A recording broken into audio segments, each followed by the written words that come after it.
Art of living आयोजित उपक्रमाअंतर्गत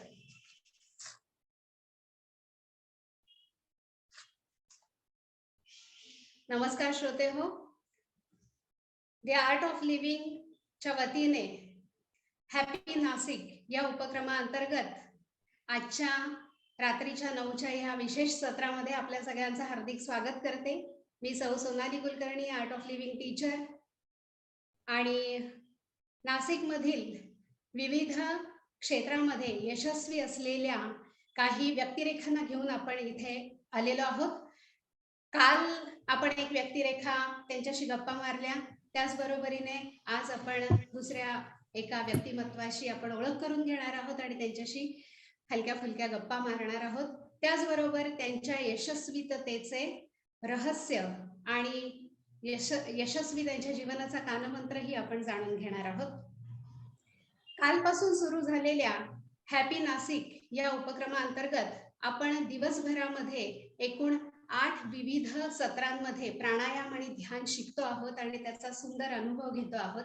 येथे उपस्थित सगळी मंडळी जी आहे ती दिवसभरामध्ये प्राणायाम आणि ध्यानाचा अभ्यास करणारीच इथे जमा झालेली आहेत. त्या सगळ्यांचंही मी हार्दिक अभिनंदन करते आणि सगळ्यांचं मनपूर्वक स्वागत करते.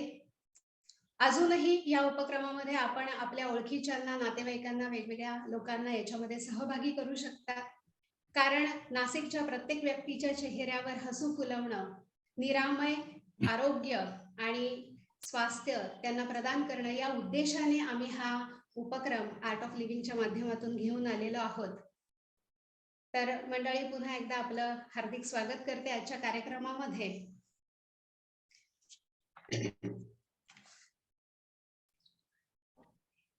आर्ट ऑफ लिव्हिंग ही संस्था गेली 40 वर्ष तब्बल 180 पेक्षा अधिक देशांमधून निरामय आणि सुखी जीवनाचा कानमंत्र देत वेगवेगळ्या कार्यक्रमांमधून लोकांपर्यंत पोहोचत आहे आणि लाखो लोक ह्या कार्यक्रमांचा लाभ घेत आहेत आणि त्याच्यातून सुखी आणि आनंदी जीवन जगत आहेत. तर आपणही सगळे या कार्यक्रमामध्ये सहभागी होऊयात, जास्तीत जास्त लोकांपर्यंत हा मेसेज आपण पोहोचवूयात.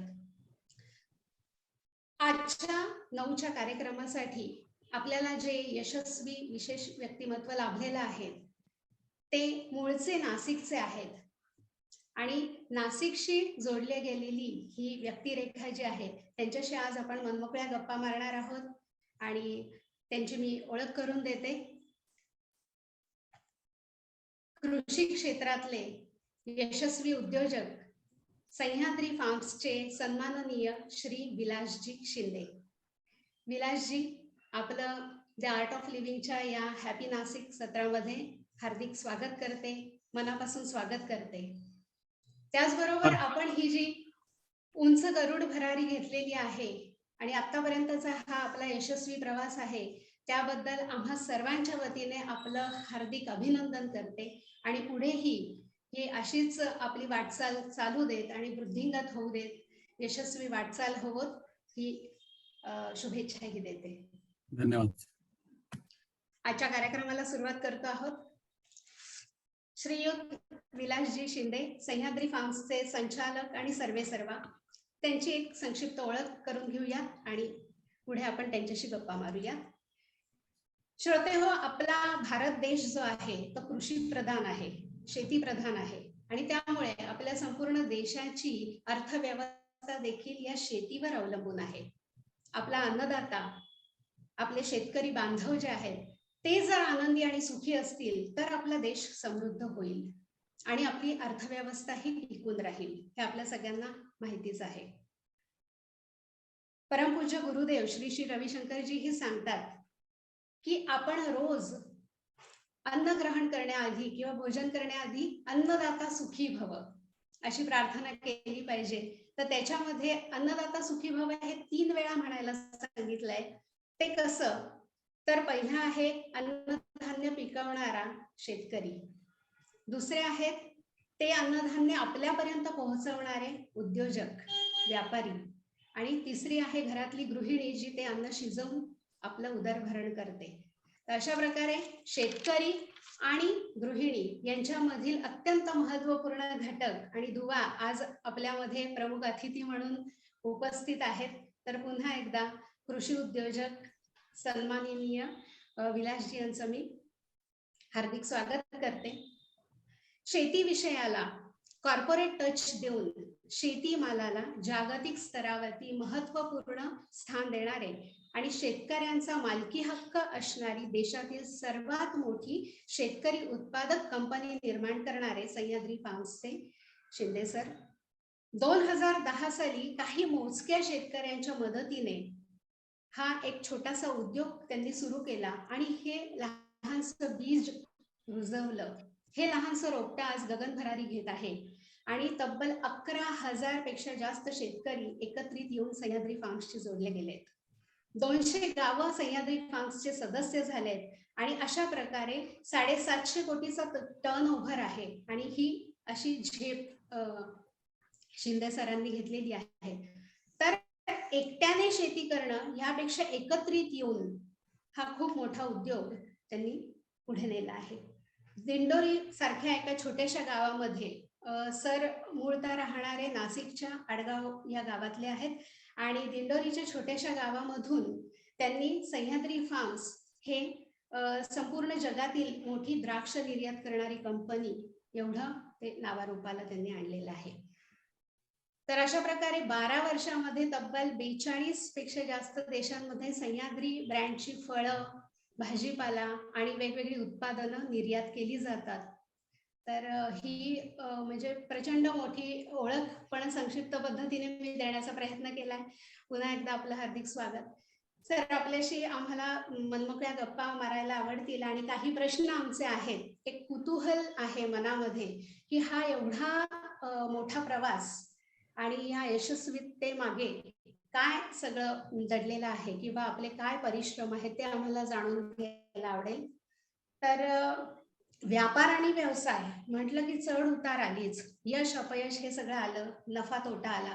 तर ह्या सगळ्या प्रवासामध्ये आपण हे सगळं कसं हाताळलं किंवा कशा अडचणींमधून आपण त्याच्यावर मात करत गेलात?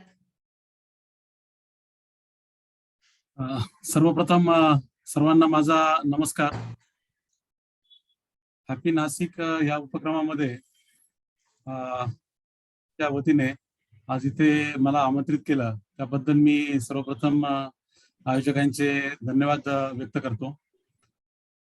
आपण आता जे काही प्रस्तावित केलं आणि त्याचबरोबर सह्याद्रीची आणि माझी थोडक्यात ओळख करून दिली, तर त्यामध्ये काही जे मुद्दे आहेत ते मला सुरुवातीला थोडेसे स्पष्ट करायचे.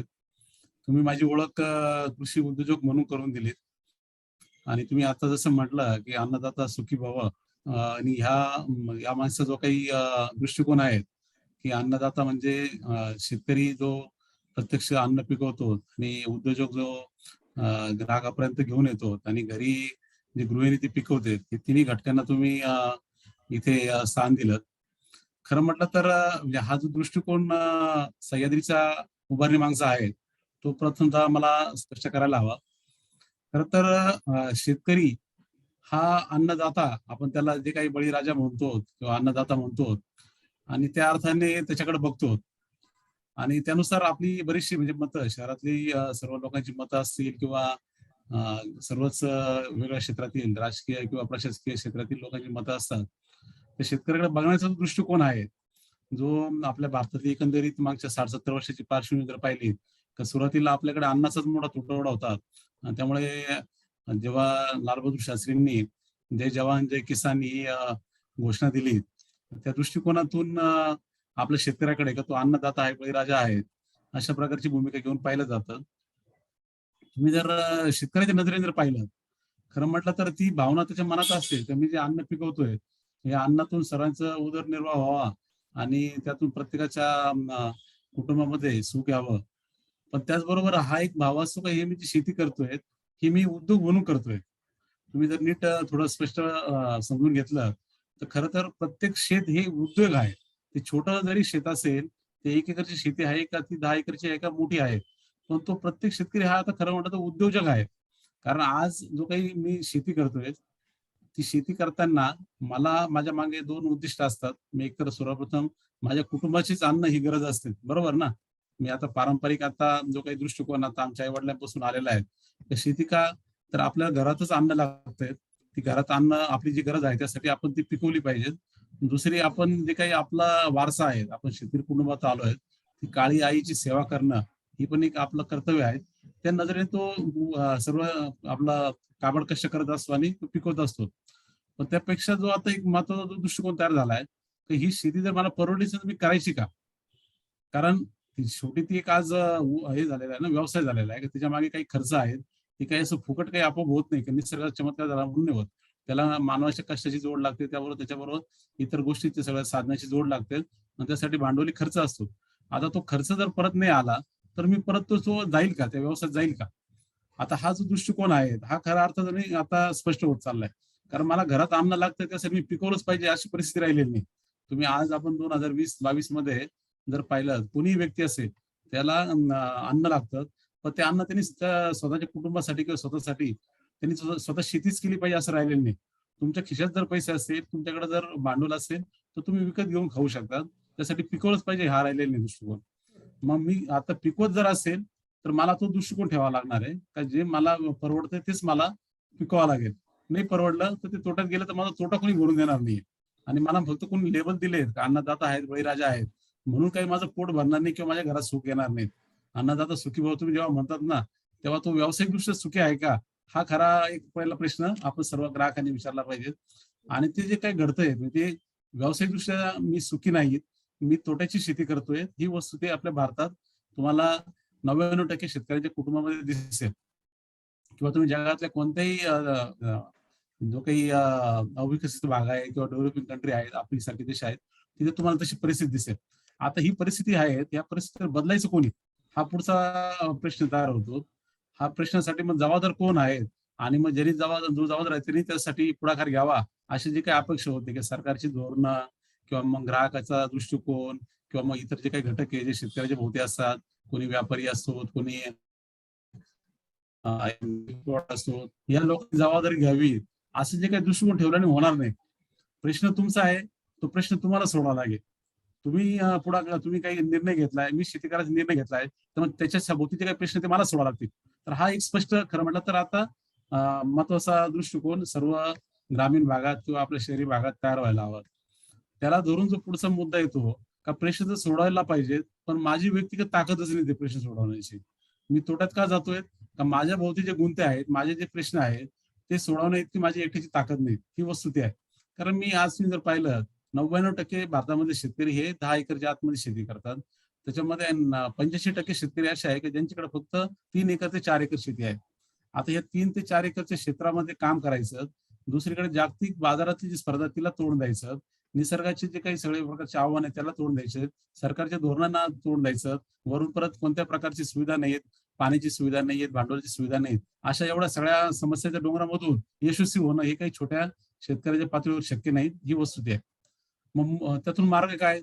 मार्ग हा येतो, की तुम्हाला एकट्याला जे शक्य नाही तुम्ही समूहातून नक्की ती ताकद तयार करू शकता. एकत्र आले तर तुमच्यामध्ये ताकद तयार होऊ शकते.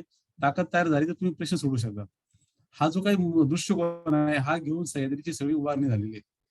आज सर्व आम्ही जे काही छोटे-छोटे शेतकरी एकत्र आहेत आणि एक सर्व एकत्रीची एक अशी यंत्रणा, ज्या यंत्रणेच्या माध्यमातून आपले व्यक्तिगत प्रश्न सुटतील.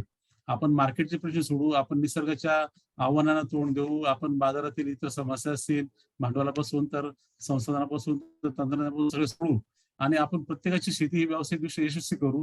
हा दृष्टिकोन घेऊन सह्याद्रीची उभारणी राहिलेली आहे. आता उभारणी करण्यामध्ये कोणाला तरी पुढाकार घ्यावा लागतो, कोणाला तरी पायाचा दगड व्हावं लागतं. तर ते काम काही थोड्याफार प्रमाणामध्ये मी करतो. एवढाच माझा रोल आहे. मी काही कृषी उद्योजक नाही किंवा वेगळा काही व्यवसाय नाही. तर शेती हाच व्यवसाय आणि तो आमच्या सर्व सभासदांचा तो व्यवसाय फायदेशीर व्हावा आणि फायदेशीर झाला तरच घरात समाधान येणार. हा दृष्टिकोन ठेवून सह्याद्रीची वाटचाल चाललेली आहे. वाह! खूपच छान अनुभव एक असा, की एकाने शेती एवढी आपली सांभाळायची आणि एकाने हा उद्योग शेती मध्ये पुढे जायचं. त्यापेक्षा एकत्रितपणे सगळ्यांनी जर संघटित होऊन जर हा उद्योग पुढे नेला, तर तो जास्त यशस्वी होतो. असं शिंदेजींच्या बोलण्यातून आपल्याला एक मार्गदर्शन मिळालं आणि खरोखर आजच्या तरुण शेतकऱ्यांना हा मार्ग आणि ही दिशा देणं आणि ही संकल्पना त्यांच्या समोर ठेवणं खूप महत्वाचं आहे. परमपूज्य गुरुजी सांगतात की जैसा अन्न वैसा मन.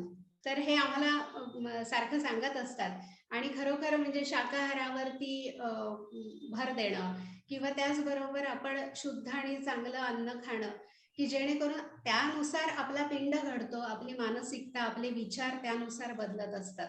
तर याबाबत आपण ह्या क्षेत्रामध्ये एवढे यशस्वी आहात, अग्रेसर आहात, तर आपलं काय मत आहे? आपण काय सांगाल? सर आपला आवाज येतोय? हो, येतोय. तुम्ही आता जसं म्हटलं का जसं अन्न तसे मन, मी त्याचं थोडंसं पुढे जाऊन म्हणेन, तुम्ही जसं पेरता तसं उगवतात. वा. हा निसर्गाचा नियम आहे. तुम्ही चांगला विचार पेरला तर त्याच्याबद्दल चांगलंच तुम्हाला तुमच्या भोवती पण तसंच प्रकारची प्रवृत्ती येणार, तसंच विचार येणार. तुम्ही जो विचार करता त्यानुसार सगळं तुमच्या भोवती घडतंय. हे मूळ निसर्गाचं तत्व आहे. जसं पेराल तसं उगवेल. आता हाच दृष्टिकोन ठेवून आमची सह्याद्रीची जर तुम्ही टॅगलाईन पाहिली, सीडिंग गुडनेस हा आमचा टॅगलाईन आहे. आणि त्याचा एक सोपा अर्थ आहे का चांगुलपणा पेरा.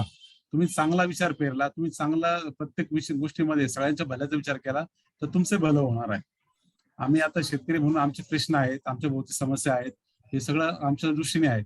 पण आम्ही ज्याच्यासाठी पिकवतो अन्न, जो आमचा ग्राहक आहे, जो म्हणजे तो मग माझ्या घरातला व्यक्ती असेल जो अन्न ग्रहण करतोय, किंवा मग तो शहरातला कुठलाही व्यक्ती असेल, तो मग नाशिक मधला आहे का, तो कुठे दिल्लीतला आहे का, लंडनचा आहे का दुबईचा आहे, जगातला कुठलाही असेल, पण तो जो कोणी व्यक्ती आहे जो माझं अन्न ग्रहण करतोय तो समाधानी असायला पाहिजे, त्याला सुख मिळालं पाहिजे.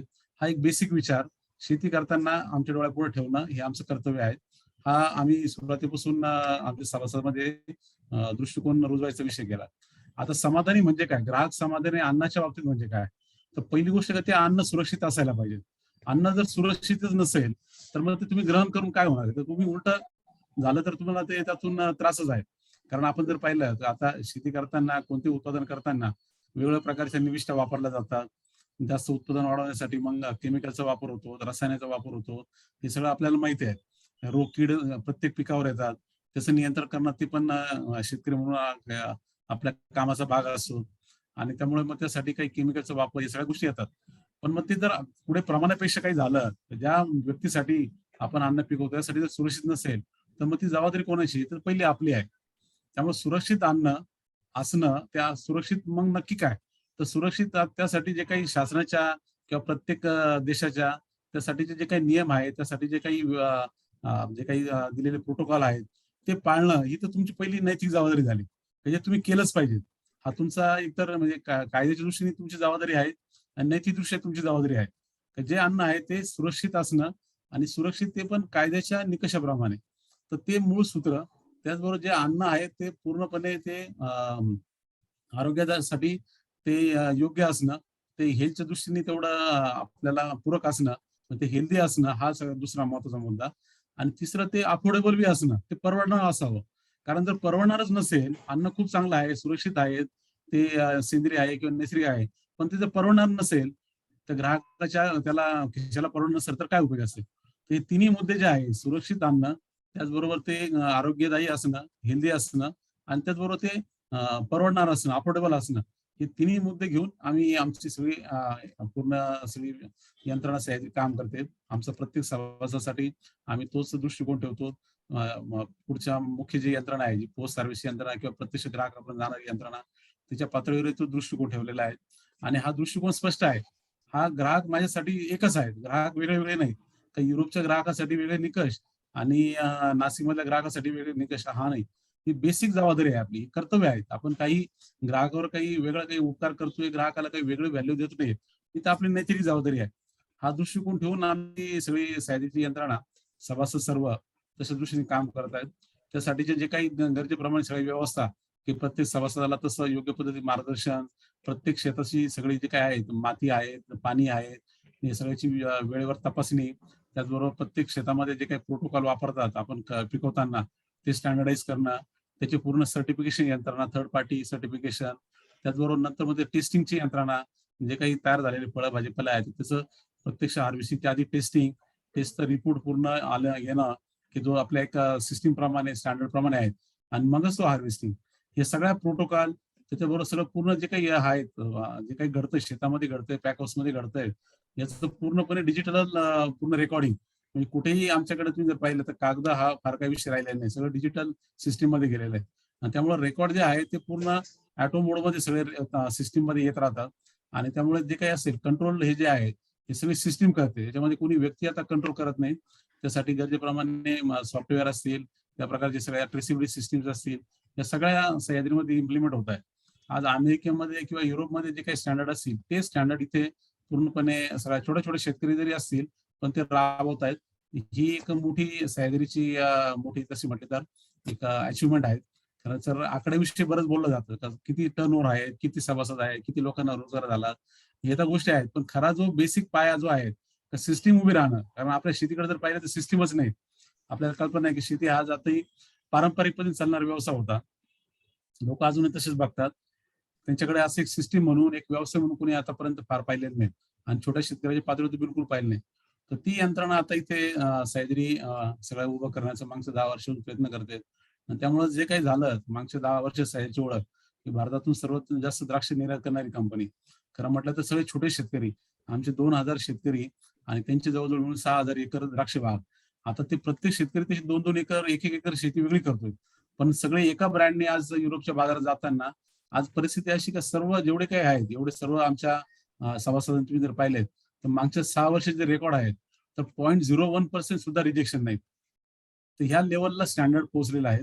तर जे तसं अमेरिकेतल्या किंवा तुम्ही साऊथ आफ्रिकेतल्या, चिलीतल्या आमचे जे स्पर्धक आहेत, त्यांना जे शक्य नाही ते आपल्या छोट्या शेतकऱ्यांकडून दाखवलेलं आहे. त्यामुळे ही सिस्टीम जे काही तयार होते तिचा मूळ पाया काही आपल्या ग्राहकाच्या दृष्टीने आपण जे काम करतोय ते पहिलं हितकारक असायला पाहिजे. ग्राहकाचं जर हित साधलं, ग्राहकाचं भलं झालं तर आपलं भलं होणार आहे. तर हा पाया मला वाटतं शेती क्षेत्रात आता खऱ्या अर्थाने बदल करतोय. वाह! खूपच सुंदर विचार आहे. म्हणजे केवळ हा एक व्यापार म्हणून न ठेवता किंवा पैसा हेच मुख्य ध्येय समोर न ठेवता सगळ्यांचं समाधान आणि आरोग्य ही बाब अत्यंत महत्वाची धरून आपण पुढे चालला आहात. खरोखर हे खूप कौतुकास्पद आहे. आणि सर हाच मुद्दा मला थोडासा पुढे न्यावासा वाटतं, की त्या अनुषंगाने असा माझ्या मनात प्रश्न आला, की सध्या ऑर्गॅनिक फार्मिंगला खूप महत्त्व दिलं जातं आणि सेंद्रिय शेती रसायनमुक्त शेती याचा पुरस्कार केला जातोय आणि जास्तीत जास्त शेतकरी त्या निमित्ताने याच्याशी जोडले गेलेत आणि ते हे प्रयोग सगळे करतायत. तर त्याबाबत आपलं काय मत आहे किंवा आपला काही अनुभव आहे का? किंवा असे शेतकरी जर आपल्याशी जोडू इच्छित असतील तर त्यांना कुठे सह्याद्री फार्म्स मध्ये वाव आहे का? मी आत्ताच जे सांगितलं तुम्हाला मुद्दा तो सांगितला का जे काय आहे जे अन्न आहे ते सुरक्षित असणं. सुरक्षित असण्याची मग पुढचे तुम्ही जे काही वेगळे वेगळे आपण डिफिनेशन म्हणतो रेसिड्यू फ्री म्हणा त्याला किंवा त्याला सेंद्रिय म्हणा किंवा तुम्ही त्याला नॅचरल फार्मिंग म्हणा, हे वेगळे वेगळे शब्द झाले. पण सगळ्याचं मूळ काय झालं त्या सगळ्या संज्ञाचा मूळ अर्थ किंवा त्याची दृष्टिकोन काय झाला का ते सुरक्षित असणं अन्न. आता सुरक्षित अन्नाच्या ह्या वेगळ्या वेगळ्या डेफिनेशन आहे. तुम्ही युरोपची एक युरोपच्या स्टँडर्डने युरोपच्या कंट्री काय म्हणणार का आमच्या स्टँडर्ड प्रमाणे जर त्या टेस्टिंग प्रमाणे सिस्टीम मध्ये ते हे असेल सुरक्षित त्याला आम्ही सुरक्षित म्हणू. ते भारतातल्या नियमाप्रमाणे सुरक्षित नाही म्हणणार. भारतातले जे काही आता आपल्याकडे एफएसएसआय म्हणून आपली food safety authority of India म्हणून आपले गव्हर्नमेंटची याच्यासाठीची अन्न सुरक्षेसाठीची यंत्रणा आहे. तर तिचे जे निकष आहेत ते तुम्ही पाळले तर त्याला सुरक्षित म्हणणार. किंवा मग थर्ड आता जे काही ऑर्गॅनिक सर्टिफिकेशन करणारी यंत्रणा आहे तिच्या निकषाप्रमाणे तुम्ही जर सगळे निकष पाळले तर त्याला ऑर्गॅनिक म्हणणार. पण या सगळ्यांचं शेवटी मूळ उद्देश काय का अन्न हे सुरक्षित असायला पाहिजे. तर ते जे काय आहे तो तर सह्याद्रीमध्ये तर ते 100% पाळला जातो हे तर मी तुम्हाला आत्ताच सांगितलं. आणि त्याचबरोबर हे जे आहे आता हा दृष्टिकोन प्रत्येक शेतकऱ्यामध्ये तो कुठलाही असेल तो तुम्ही तो फळ भाजीपाला पिकवतोय का तो गहू तांदूळ पिकवतोय का तो अजून डाळी पिकवतोय, तर प्रत्येकाला हा दृष्टिकोन ठेवावा लागेल. आणि तरच खऱ्या अर्थाने पुढच्या काळामध्ये आपल्याला शेतीमध्ये चांगला एक बदल दिसेल.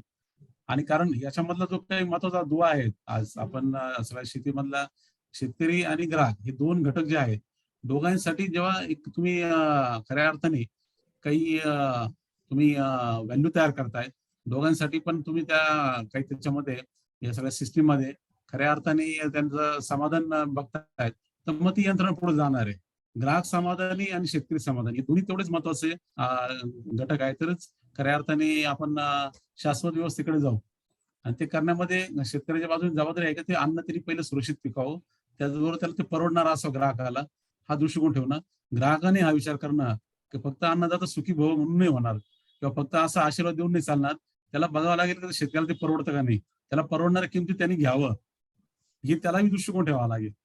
फक्त स्वस्त पाहिजे, ग्राहकाचा एक दृष्टिकोन असतो. ग्राहक बऱ्याचदा आपण जर पाहिलं तर स्वस्त आहे का, हा एक दृष्टिकोन जास्तीत जास्त लोकांच्या डोक्यात असतो. पण त्या स्वस्त बरोबर ते पिकवता, ते ज्यांनी पिकवलं त्याला ते परवडणार आहे का, तेवढी किंमत आपण दिली पाहिजे, हा आपली नैतिक जबाबदारी आहे. हा जर दृष्टिकोन दोघांच्या बाजूने झाला तर मला वाटतं खऱ्या अर्थाने मग आपल्याला सुखी समाधानी चित्र आपल्याला दोन्ही बाजूला दिसेल. सर, एक हलका फुलका प्रश्न असा की एवढा सगळा व्याप सांभाळताना तुम्ही तुमच्या कुटुंबासाठी किती वेळ देतात आणि कसं मॅनेज करतात? मुळात आता आमचं कुटुंबच शेतकरी कुटुंब आहे. आम्ही आता जे काही करतोय हा म्हणजे काही मी एकटाच वेळ नाही, कुटुंबातील सर्व घटक त्यात सहभागी आहेत. आमचे आता म्हणजे व्यक्तिगत माझी स्वतःची द्राक्ष बाग किंवा आमचं सगळं घरचं जे काही आता प्रत्यक्ष शेती तयार म्हणजे आम्ही पिकवतोय, तर ती पूर्ण आता माझे बंधू आणि त्याचबरोबर इतर कुटुंब ते सगळं बघतायत आणि सह्याद्रीची जी काही यंत्रणा आहे त्याच्यामध्येही त्यांचा सहभाग आहे. त्यामुळं हे सगळं कामच मुळात आमचं सगळं कुटुंबाचं काम म्हणून बघत असल्यामुळे तर प्रत्येकासाठी असं काही नाही का वेगळाच वेळ कुठेतरी गुंतलेला आहे आणि घरी वेळ देत नाही, अशी काही भावना नाही. आणि आता तुम्ही जर पाहिलं आमचे जेवढे काही सभासद आहेत ते एक कुटुंब म्हणूनच सर्व आहे. मी एकत्र कुटुंबात वाढलेलो आहे. आमचं तसं कुटुंब मोठं जॉईंट फॅमिली, वडील आणि 5 काका, असं एक आमचं 34 लोकांचं कुटुंब, या अशा कुटुंबात मी वाढलोय. आता ती कुटुंबाची व्याख्या थोडी मोठी झालेली आहे. आता फक्त ते 34 लोकांचं नव्हतं, ते 11,000 लोकांचं झालंय. त्यामुळं तसं सगळ्या कुटुंबासाठीच वेळ चाललाय असंच म्हणायला काही हरकत नाही. प्रत्येक यशस्वी पुरुषामागे एक स्त्री असते असं म्हटलं जातं. तर आपल्या अर्धांगिनीची भूमिका ह्या संपूर्ण प्रवासामध्ये काय आहे हे आम्हाला जाणून घ्यायला आवडेल. नाही सुरुवातीपासूनच त्यांची जी काही या सर्व उपक्रमासाठी साथ लाभली, त्या म्हणजे यांची माझ्या पत्नीची असेल किंवा मग आईची असेल, आमच्या कुटुंबात जेवढ्या काही आता माझी आजी होती, आमच्या सर्वच जे काही कुटुंबामधील ज्या काही स्त्रिया सर्वांनीच या मला सुरुवातीपासून खंबीरपणे साथ दिली. खरं म्हटलं तर सह्याद्रीचा या 10-12 वर्षाचा प्रवास हा एक वेगळा टप्पा आहे. पण त्याच्या आधीचा काळ खूप खडतर काळ सगळा आम्ही पाहिलेला आहे. आणि त्यात एक खास करून म्हणजे माझं सुरुवातीचं मी कॉलेजमधून बाहेर पडल्यानंतर पहिल्या 10 वर्षाचा काळ मी शेती करताना सगळ्या प्रकारचे अनुभव पाहिलेत आणि ते अनुभव म्हणजे काय होते ते सगळे बरेचसे कटू अनुभव. हे आज जे काही मी आता सुरुवातीला प्रास्ताविक सांगितला, शेती तोट्यात जाते आणि तोट्यात जाताना किती वेगळ्या प्रकारच्या परिस्थिती तयार होतात. हे सगळं जे काही प्रत्येक शेतकऱ्याची काही आपल्या महाराष्ट्रात देशातल्या शेतकऱ्याची परिस्थिती असेल, ती मी स्वतः जवळून पाहिली. मी 10 वर्ष फक्त व्यक्तिगत पातळीवर शेती केली आणि ती करताना खूप कठीण काळ आम्ही पाहिला. पण त्या काळातही सगळ्या कुटुंबाची साथ तेवढीच खंबीर होती. कोणी असं कधी म्हणजे निराशेचा सूर कधी घरामध्ये कधी निघाला नाही. उलटा जे काय आहे ते म्हणजे तुम्ही शेतकरी कुटुंबात जर पाहिलं, त्याचा एक रोजचा दिवसच हा संघर्षाचा आहे. त्यामुळं एखादा कठीण परिस्थिती आली म्हणून असं नैराश्य होणं हे फार काही घडत नाही. खास करून आपल्या नाशिक भागात तर तशी शेतकऱ्यांची वृत्ती आहे. इथला शेतकरी हा थोडासा धाडसी वृत्तीचा आहे आणि त्यामुळे संघर्षाला तोंड देणं हे नैसर्गिक स्वभाव कुटुंबामध्ये प्रत्येकाचे आहेत. आमच्या कुटुंबातही तसंच आहे. जसं पत्नीचा, आईचा त्यासाठी सह्याद्रीच्या या वाटचालीत असेल किंवा आधीच्या काळात खंबीर साथ राहिली आणि त्यामुळेच त्या अपडाऊनमध्ये म्हणजे आज सह्याद्री एक चांगल्या टप्प्यावर आहे. एक सगळीकडे काही त्याचं कौतुक होतं. पण एक काळही होता का जेव्हा फक्त अपयश पाहिलं. तर दोन्ही काळामध्ये ती सारखीच साथ कुटुंबाकडून राहिली. तुम्ही तुमच्या पुढच्या पिढीने पण शेतीमध्येच काही करावं, करिअर म्हणा किंवा हाच उद्योग सांभाळावा असं वाटतं की शेतीमध्ये जे काही तुम्हाला अप्स अँड डाउन्स बघायला मिळालेत किंवा जो काही सगळा अनुभव आहे त्याच्यातनं तुमचं काय मत आहे की पुढच्या पिढीने तुमच्या काय करावं? नाही आता पिढीचा निर्णय तो जो त्या पिढीचा निर्णय आहे त्याला आपण काही निर्णय त्यांच्यावर लादावं असं तर मुळात काही विचार नाही. कारण प्रत्येक व्यक्ती त्यांनी स्वतःचा निर्णय करायला हवा असं मी व्यक्तिगत माझं स्वतःची जशी भूमिका आहे. आणि त्यामुळे आमच्या पुढच्या पिढीचा निर्णय तर त्यांचाच असेल. पण एवढं नक्की आहे की शेती क्षेत्रामध्ये आज किती प्रकारची अशी थोडी नैराश्याची दिशा परिस्थिती असेल आणि बऱ्याचदा आपण शेतकरी आत्महत्येपर्यंत पोहोचलेले ऐकतो किंवा शेतकऱ्याच्या कुटुंबात कोणाला शेती करायची इच्छा नाही असं सगळं आपण ऐकतो. पण व्यक्तिगत पातळीवर जर पाहिलं म्हणजे मी आता माझा दोन्ही काळ सुरुवातीचा संघर्षाचा काळ आणि आताचा जो काही काळ बघतोय, तर दोन्हीचा आधार मी एवढं नक्कीच सांगू शकतो, की शेती क्षेत्र इतकं खरं म्हटलं तर समाधान आणि त्याचबरोबर तेवढंच चांगलं उज्ज्वल व्हायचं असलेलं दुसरं क्षेत्र नाही. कारण अपडाऊन तर प्रत्येक ठिकाणी आहे, संघर्ष तर प्रत्येक ठिकाणी आहे. पण तुम्हाला ग्रामीण भागात राहताना ज्या प्रकारचं एक वेगळ्या प्रकारचं म्हणजे एक निसर्गाच्या सानिध्यात राहताना एक वेगळी ऊर्जा मिळते, ज्या प्रकारचं एक तुम्हाला प्रदूषणमुक्त वातावरण तुम्ही राहताय, त्याचे काही वेगळेच काही जीवनाच्या दृष्टीने फायदे आहेत. आणि त्याचबरोबर शेतीकडे पूर्ण व्यवसाय म्हणून तुम्ही जेव्हा नीट बघतात, नीट आता शास्त्रशुद्ध पद्धतीने एक पूर्ण स्ट्रॅटेजीने जातात, तर शेती इतका फायदेशीर व्यवसाय पण नाही, हे पण मी नक्की खात्रीने सांगू इच्छितो. कारण आज जर तुम्ही पाहिलं, तर एक छोट्या 2 एकरामध्ये सुद्धा 5 लाखापासून 10 लाखापर्यंत उत्पन्न काढणारे आपल्याच नाशिकच्या भोवती सह्याद्रीचे कितीतरी सभासद आहेत. कित्येक तुम्हाला इतरही बाकी सभासद शेतकरी दिसतील. म्हणजे महिन्याला एक 50,000 पासून तो लाख रुपयाचं उत्पन्न छोट्या 2 एकर शेतीमध्ये मिळवणारे शाश्वत उत्पन्न मिळवणारे लोक आहेत. आणि जे तुम्हाला शहरामध्ये एवढं सहज नाहीयेत. म्हणजे आज जर मी चांगल्या प्रकारचं उत्पन्न मिळवू शकतो आणि त्याच्याबरोबर चांगल्या वातावरणात राहू शकतो. मला निसर्गाचाही आस्वाद घेता येतोय. खऱ्या अर्थाने जीवनाचा उपभोग घेता येतो. तर हे नक्कीच चांगलं क्षेत्र आहे. करिअर म्हणून नक्कीच आहे. त्यामुळे मी तरुण पिढीला तर नक्कीच कायमच आम्ही आमच्या बाजूने प्रोत्साहन देतो. की शेतीकडे बघण्याचा दृष्टिकोन बदला. सकारात्मक बघा. तर तुम्हाला खऱ्या अर्थाने तिथल्या संधी दिसतील आणि तुमच्या आयुष्याला दिशा लागेल. बाकी राहिला स्वतःच्या म्हणजे पुढच्या जनरेशनचा, तर जनरेशनने स्वतःचे निर्णय करावेत. आपण त्यांना योग्य मार्गदर्शन काम आहे. पण कोणताही असं काही निर्णय त्यांच्यावर लादणं, असा काही दृष्टिकोन नाही. सर आता हा जो तुमचा संपूर्ण प्रवास आहे त्याच्यामध्ये ज्या काही अडचणी तुम्हाला आल्या आणि जे काही सगळे अप्स अँड डाऊन्स होते, तर त्याच्यामध्ये एक स्थिरता आणि शांतता ठेवून तुम्ही पुढे गेलात. तर त्याच्यामागे काय किंवा काय प्रेरणा किंवा काय शक्ती किंवा कशाची मदत झाली किंवा कशावरती एक म्हणजे मला असं विचारायचं की तुम्ही एक आपलं भाग्य याच्यावर जास्त विश्वास ठेवतात की कर्तृत्व ह्या गोष्टींमध्ये कसं तुम्ही म्हणजे कशाला महत्त्व जास्त देतात आणि या प्रवासामध्ये एक स्थिरता आणि मनःशांती कशी तुम्ही राखलीत त्याचं काय रहस्य? माझं थोडं तुम्ही जर सुरुवातीचा जर काही पार्श्वभूमी पाहिली, तर शेतकरी कुटुंबामधून आल्यानंतर भारत खरं म्हटलं तर सगळा संघर्षाचा आजूबाजूला दिसतोय. तर तेव्हा साहजिक आहे का त्याच्यापासून लांब जाण्याचा प्रयत्न हा बऱ्याचदा घडतो. का कशाला आपण त्या संघर्षामध्ये राहावं, आपण लांब जावं. ग्रामीण भागात आज तसं दिसतंय का बरेच तरुण जे शेतकरी कुटुंबातून येतात, थोडं जर काही त्यांना थोडं भवितव्य असेल, जरा काही शिकलेत, काही संधी मिळतात, तर ते गावाकडून शहराकडे जाण्याचा प्रयत्न करतात, शेती सोडून इतर क्षेत्रात जाण्याचा प्रयत्न करतात. ही वस्तुस्थिती आहे. मी थोडासा वेगळा विचार माझ्या मनात वयापासून होता, की हे संघर्षापासून आपण पळायचं आणि आपले जे कुटुंब आहे त्यांना ते तसंच करायला लावायचं. तर हा पळपुटेपणा झाला. आपण त्या कुटुंबात जन्माला आलोय, तर आपलं एक कर्तव्य आहे. संघर्षात त्या आपण तिथे सहभागी होणं किंवा तो संघर्ष कमी होण्यासाठी आपण काही प्रयत्न करणं, तर हे आपलं कर्तव्य आहे.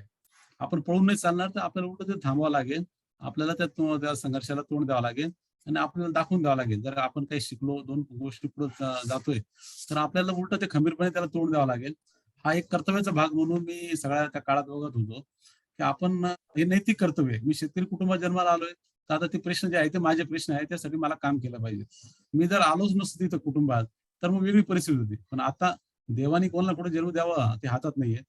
आपला जन्म जो आहे, आता ज्या कारणासाठी आपल्याला दिलाय देवाने, तर ते आपलं कर्तव्य आहे. ती आपली नैतिक जबाबदारी आहे. दुसरं एक कारण होतं का भरपूर काही वाचन मी त्या काळात माझ्या 11वी-12वीच्या काळात 10वी पासून किंवा थोडंसं आधीपासून खूप वाचन करण्याची एक चांगली सवय होती आणि वाचन पण थोडंसं सकस वाचन सगळ्या पुरुषांचे चरित्र वाचणं हे एक कायम सुरुवातीचा भाग होता.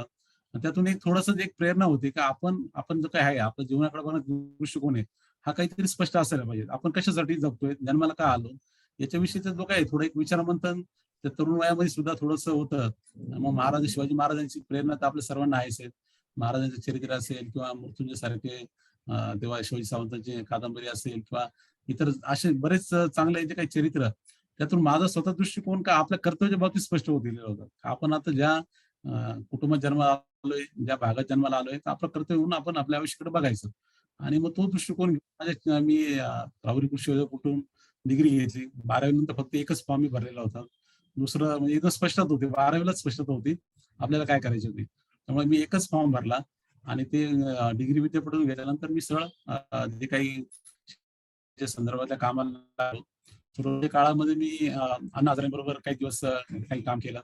मी माझ्या कॉलेजच्या दिवसामध्ये एक पाणलोट क्षेत्र विकासाच्या कामामध्ये सहभागी होतो आणि माझं 2 वर्ष मग मी पोस्ट ग्रॅज्युएशन हे soil and water conservation engineering मध्ये केलं.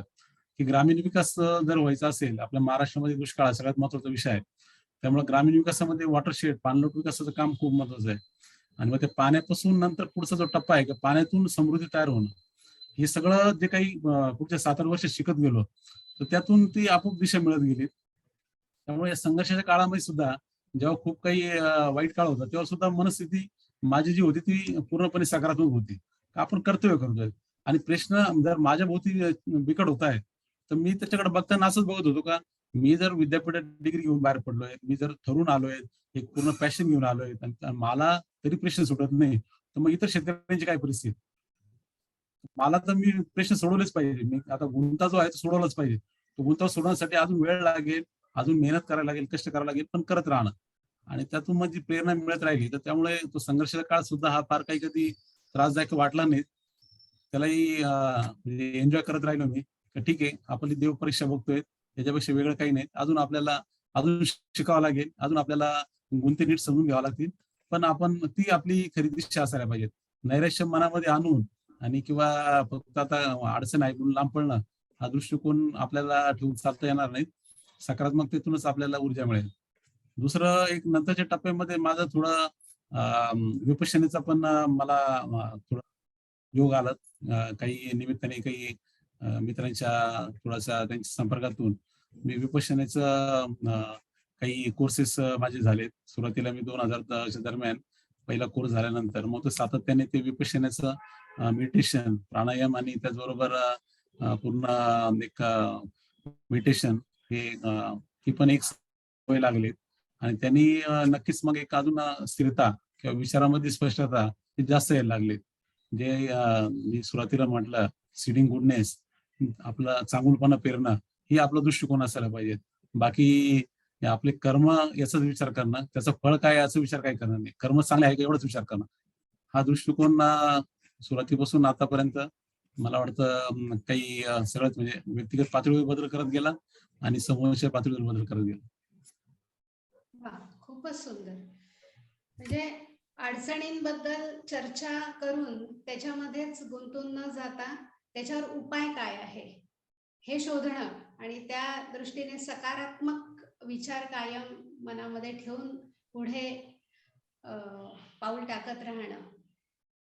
खूप सुंदर विचार सर आपण मांडलात आणि खूप छान मार्गदर्शन आजच्या शेतकऱ्यांना आणि तरुण मंडळींना यातून मिळतंय.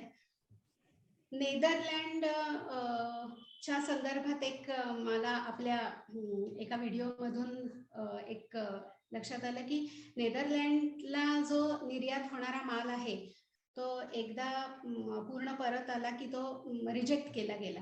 तर त्यावेळी आपण संघटितपणे सर्व शेतकऱ्यांना घेऊन त्या पद्धतीने ते कार्य करत होतात आणि सगळ्यांचाच तो माल पुन्हा परत आला का हेही विचारायचं. आणि दुसरी गोष्ट त्यावेळी मग इतर सगळे बरोबरचे जे शेतकरी होते त्यांना एवढं मोठं नुकसान झाल्यानंतर त्यांची समजूत घालणं किंवा त्यांना हँडल करणं जे म्हणतो ते कसं केलं आपण, ती परिस्थिती कशी हाताळली?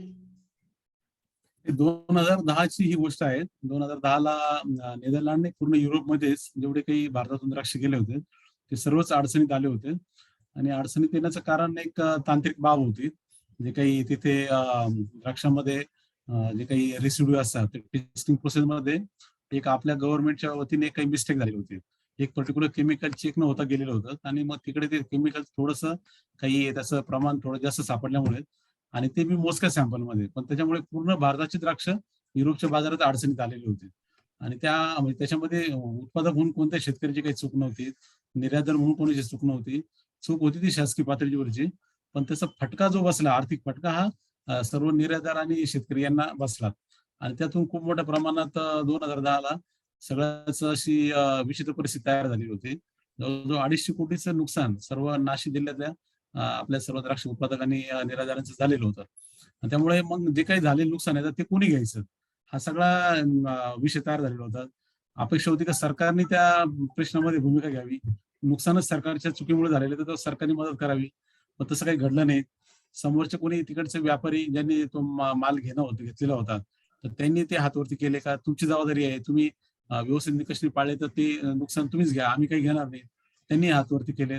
इतर जे कोणी पॅकिंग मटेरियलवाले, टेस्टिंगवाले किंवा कोणी जहाजवाले होते, त्यांनी त्यांच्या बाजूने आमची काही चूक नाही आहे. आमचे पैसे मिळाले पाहिजे. आम्ही जबाबदारी घेणार नाही. मग कोणी घ्यायची? याच्यामध्ये मग बऱ्याच लोकांच्या फसवणुकी वगैरे असे झाले. मी व्यक्तिगत पातळीवर म्हणजे तेव्हा सह्याद्रीची सुरुवात झालेली नव्हती. आम्ही सुरुवात करण्याच्या तयारीत होतो. जेव्हा नुकसान झालं 2010ला, त्या वर्षीपर्यंत मी व्यक्तिगत पातळीवर निर्यात करत होतो आणि बाकीचे जे काही 100-1 सभासद होते बरोबर तेव्हा, ते मला म्हणजे माझ्या मार्फत द्राक्ष पाठवत होते.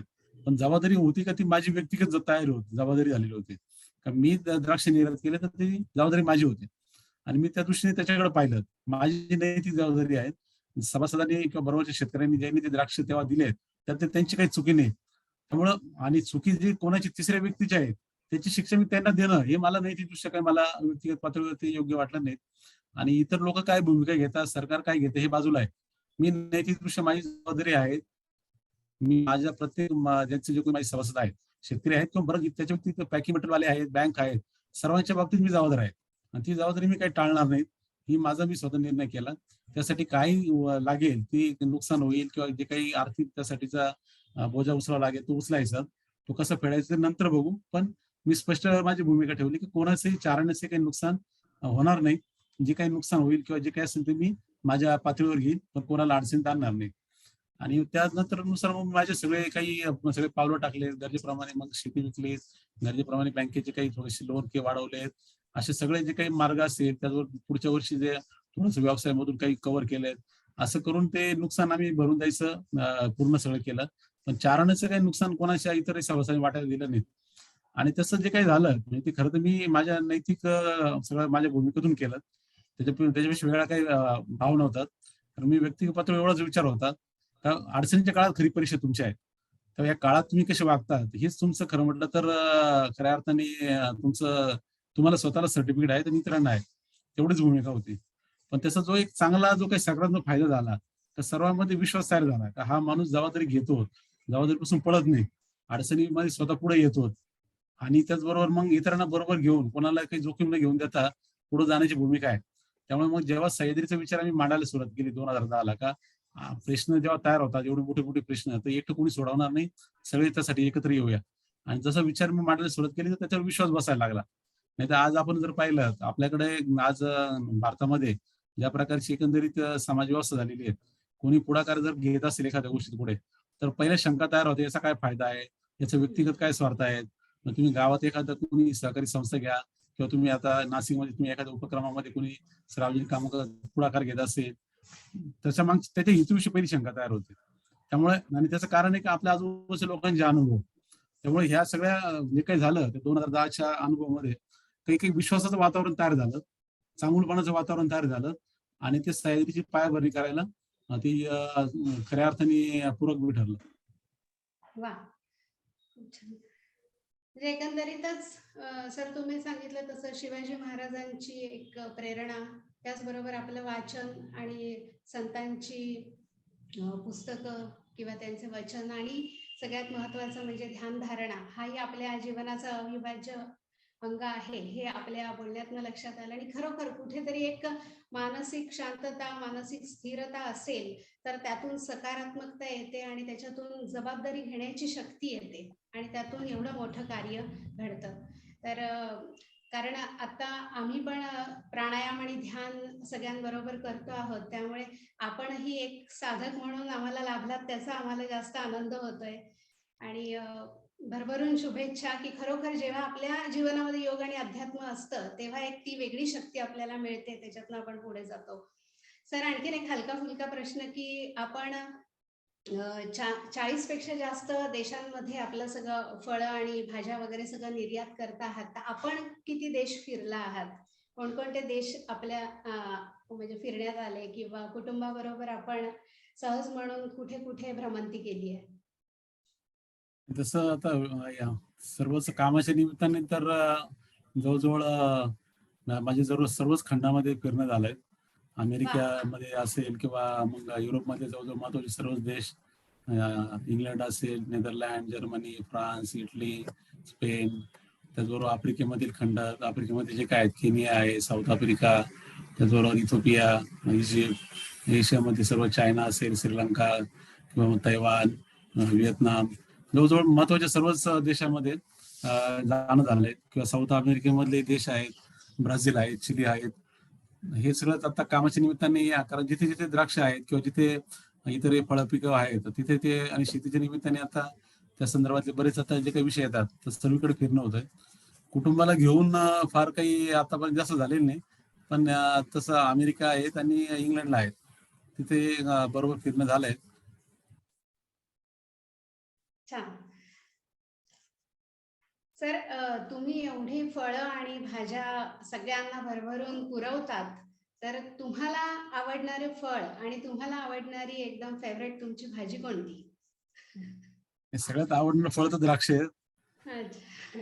म्हणजे खऱ्या अर्थाने म्हणजे खरं तुम्ही जर पाहिलं तर द्राक्ष फळ जे असं आहे की जे तुम्हाला तुम्हाला पाहिजे तसा आस्वाद घेऊ शकता. तुम्ही पाहिजे तसं एक एक मणी तुम्ही खाऊ शकतात. म्हणजे तुम्हाला असं गरज नाही का जसं सफरचंद आहे. तुम्ही अर्ध हं, खाल्लं आणि अर्ध सोडून दिलं तर तुम्हाला पण ते चुकीचं वाटतं. पूर्णच बरोबर. खाण्याचा म्हणजे बराचदा माणूस होता एवढं मी खाणारच सोडून देतो. किंवा आंबा आहे तुम्ही अर्धा खात नाही. तर द्राक्ष एक तसं म्हणजे आवडीने आस्वाद घेत खाणारं फळ आहे. चवीच्या बाबतीत तर ते सर्वात उत्कृष्ट आहेत, विशेष नाहीत. कारण आंबट गोड चव त्याचे एक सगळ्या अर्थाने योग्य ब्लेंड आहेत. तर ते माझं व्यक्तिगत तर आवडतं फळ आहे आणि तेच बऱ्याच लोकांना आवडावं अशी अपेक्षा आहेत.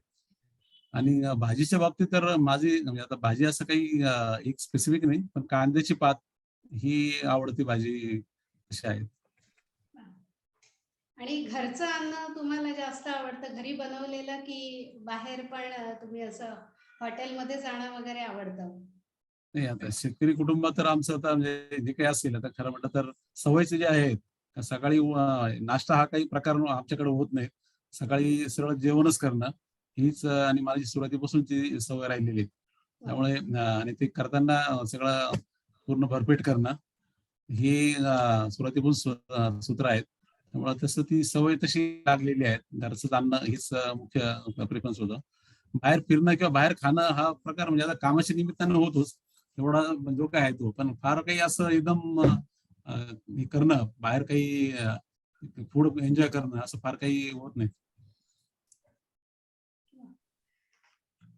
एकंदरीतच आजच्या सन्माननीय आपले अतिथी श्रीयुत विलासजी यांच्या बोलण्यातून खूप सुंदर असं मार्गदर्शन आणि आरोग्याची गुरुकिल्ली आपल्याला मिळाली आहे असं आपण म्हणूयात. तर यश म्हणजे नक्की काय हा आपण विचार करणं गरजेचं आहे. सरांच्या बोलण्यातनं खूप सुंदर आलं की यश आपण कशाला म्हणतो? भरपूर पैसा मिळाला म्हणजे यश आहे का? किंवा आपण खूप मोठं काही आपल्याला प्रसिद्धी मिळाली म्हणजे यश आहे का? तर इतरांचं समाधान, इतरांचं आरोग्य, इतरांचा विचार पण आपण त्यामध्ये समाविष्ट केला पाहिजे. त्याचबरोबर बाहेर खाणं त्यापेक्षा आपल्या घरचं जे सात्विक अन्न आहे ते आपण खाल्लं तर त्याच्यामधूनही आपलं आरोग्य स्वास्थ्य छान राहतं. आणि सरांनी सांगितलं त्याप्रमाणे की आपल्यासमोर एक आदर्श असला पाहिजे, एक काहीतरी ध्येय असलं पाहिजे. आणि वाचन म्हणजे पुस्तक हा आपला गुरु आहे. त्याचबरोबर आपले कोणी गुरु किंवा कोणी प्रेरणास्थान असणं गरजेचं आहे. त्याचबरोबर आपल्या स्वतःला वेळ देणं म्हणजे अर्थातच ध्यानधारणा हा पण खूप सुंदर विषय आज आपल्याला सरांकडनं कळाला. सर, खूप खूप धन्यवाद आणि खूप छान वाटलं तुमच्याशी बोलून. अजूनही आपण कितीही वेळ बोललो तरी सुद्धा तुमचा हा विषय एवढा मोठा आहे. म्हणजे शेती किती एकर आहे, 100 एकर शेतीमध्ये जशी नजर जाणार नाही त्या पद्धतीने हा विषय एवढा प्रचंड विस्तारलेला आहे. तर जास्तीत जास्त शेतकरी आपल्याशी जोडले जावे आणि सह्याद्री फार्म्सच्या माध्यमातून सगळ्या शेतकऱ्यांना सुखी समृद्धी सगळं लाभावं, त्यांचं कल्याण व्हावं आणि आपला शेतकरी समृद्ध व्हावा, जेणेकरून आपला देशही सुखी आणि समृद्ध जास्तीत जास्त व्हावा. अशीच मी शुभेच्छा आपल्याला देते. आपण आपला बहुमूल्य वेळ देऊन आज आमच्या या ऑनलाईन हॅपी नाशिक कार्यक्रमामध्ये जॉईन झालात, आमच्याशी भरभरून गप्पा मारल्यात, सगळं सविस्तर अगदी मनापासून सांगितलं, त्याबद्दल खूप खूप धन्यवाद आपले. आणि पुन्हा एकदा नक्की आम्हाला आपल्याशी हितगुज करायला आवडेल. आपल्याला पुन्हा एकदा आपला पुढचा प्रवास जो आहे तो वारंवार जाणून घ्यायला आवडेल. तर पुन्हा एकदा खूप खूप धन्यवाद आणि धन्यवाद. खूप साऱ्या शुभेच्छा. धन्यवाद मॅडम, धन्यवाद. तुमचे पण मनापासून धन्यवाद. आज एक चांगला योग तुम्ही घडून आणलात. हॅपी नाशिकच्या वतीने या कार्यक्रमाच्या निमित्ताने नाशिककरांशी हितगुज करता आलं. सह्याद्रीची वाटचाल पण त्या निमित्ताने सांगता आली.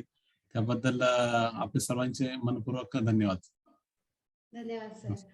द आर्ट ऑफ लिव्हिंगच्या वतीने आपण जो रोज उपक्रम घेतो आहोत त्याचे उद्याचे पण स्लॉट्स आपले सगळे आहेत. तर जास्तीत जास्त लोकांनी याच्यामध्ये सहभागी व्हायचं आहे आणि प्राणायाम आणि ध्यानाचा हा सुंदर अनुभव घ्यायचा आहे. उद्या सकाळी 7, 6, 7 आणि 8 असे 3 स्लॉट्स अर्ध्या अर्ध्या तासाचे आपले सेशन्स आहेत. त्याच्यामध्ये आपण प्राणायाम आणि ध्यान गुरुदेवांच्या बरोबर गायडेड मेडिटेशन करणार आहोत. त्यानंतर दुपारी 2 वाजता आणि 3 वाजता योगनिद्रा असेल. तो योगनिद्रेचा सुंदर अनुभव आपण घेऊ शकता. त्याचबरोबर संध्याकाळी पुन्हा 6 वाजता, 7 वाजता आणि 8 वाजता असे 3 स्लॉट्स आहेत. त्याच्यामध्येही आपण प्राणायाम आणि ध्यानाचा हा सुंदर अनुभव घेऊ शकतात. तर जास्तीत जास्त आपल्या संपूर्ण परिवाराला यात सहभागी करा.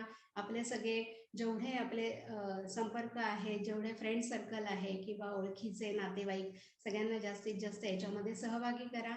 आणि प्रत्येकाला यशस्वी व्हायचं आहे, सुखी समाधानी व्हायचं आहे, पण तो कानमंत्र जो आहे तो आपल्याला इथे मिळतो आहे. तर त्याचा सगळ्यांनी लाभ घ्यावा, ही सगळ्यांना एक आग्रहाचं आमंत्रण.